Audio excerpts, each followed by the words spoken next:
ये हमारे बाएं हाथ का खेल है।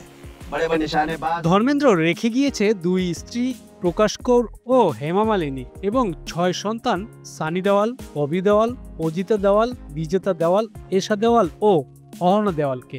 ভক্তদের অনেকেরই মনে প্রশ্ন, কিভাবে ভাগ হবে ধর্মেন্দ্রের 400 কোটি টাকার সম্পত্তি। চলতি মাসের 24 তারিখে না ফেরার দেশে পাড়ি জমিয়েছেন ধর্মেন্দ্র। 90 বছরের জন্মদিনের সপ্তাহখানেক আগেই শেষ নিঃশ্বাস ত্যাগ করেন। একগুচ্ছ কালজয়ী সিনেমা বিশ্বের নানা প্রান্তে ছড়িয়ে থাকা ভক্তকুলের সঙ্গে রেখে গিয়েছেন 2 স্ত্রী প্রকাশ কৌর ও হেমা মালিনী এবং 6 সন্তান। ধর্মেন্দ্রর সম্পদের পরিমাণ আনুমানিক 400 থেকে 450 কোটি টাকার মধ্যে, যার মধ্যে রয়েছে মূলত মুম্বাইয়ের একটি বিলাসবহুল বাংলো এবং লোনাওয়ালায় 100 একরের একটি ফার্ম হাউস। লোনাওয়ালার সম্পত্তিটি শহরের কোলাহল থেকে দূরে এক শান্ত পরিবেশে, যেখানে ধর্মেন্দ্র তার প্রথম স্ত্রী প্রকাশ কৌরের সঙ্গে থাকতেন। প্রয়াত অভিনেতা শেষের দিকে এসে বেশিরভাগটা সময় সেখানেই কাটাতেন, চাষবাস করতেন, পোষ্যদের সঙ্গে সময় কাটাতেন। এছাড়া রিয়েল এস্টেটেও অর্থ বিনিয়োগ করেছেন ধর্মেন্দ্র। মহারাষ্ট্রে 17 কোটি টাকারও বেশি মূল্যের একাধিক আবাসিক এবং বাণিজ্যিক সম্পত্তি ছিল, পাশাপাশি বহু জমিও ছিল। হোটেল ব্যবসাও ছিল তার। গরম দরম ধাবার চেইন এবং হানিয়ার হিমেন রেস্তোরাঁ থেকেও আয় মোটা টাকার। এছাড়া দামি গাড়ি সংগ্রহ এবং বড় মেয়ের নামে শুরু করা চলচ্চিত্র প্রযোজনা সংস্থা বিজেতা ফিল্মসও তার সম্পত্তির তালিকায় রয়েছে।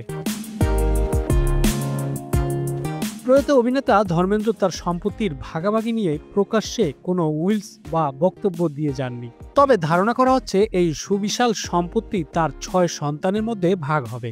ভারতীয় উত্তরাধিকার আইন অনুযায়ী যদি ধর্মেন্দ্র কোনো উইলস না করে মারা যান, তবে তার সম্পত্তি 6 সন্তানের মধ্যে সমান ভাগ হওয়ার কথা।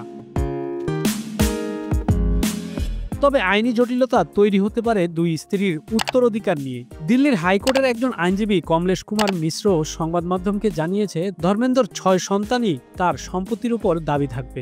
তবে যদি প্রকাশ কৌরের সঙ্গে তার প্রথম বিবাহ আইনত বৈধ থেকে থাকে, তবে হিন্দু বহু বিবাহ আইন অনুযায়ী হেমা মালিনী স্বয়ংক্রিয়ভাবে উত্তরাধিকার সূত্রে সম্পত্তির অংশীদার হবেন না।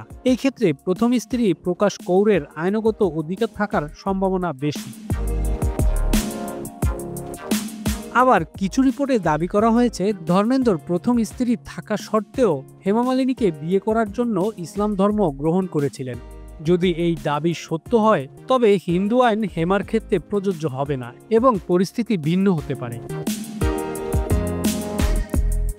যদিও ধর্মেন্দ্রর এই সম্পত্তির উপর কোনো আগ্রহ নেই হেমা মালিনীর। 2022 সালে এক সাক্ষাৎকারে হেমা মালিনী স্পষ্ট জানিয়েছিলেন যে তিনি ধর্মেন্দ্রর সম্পত্তির অংশীদার হতে চান না।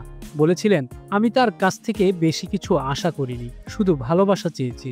আমার কাছে তার সম্পত্তি, টাকা বা অন্য কিছুর দরকার নেই, আমার শুধু কিছু ভালোবাসার দরকার।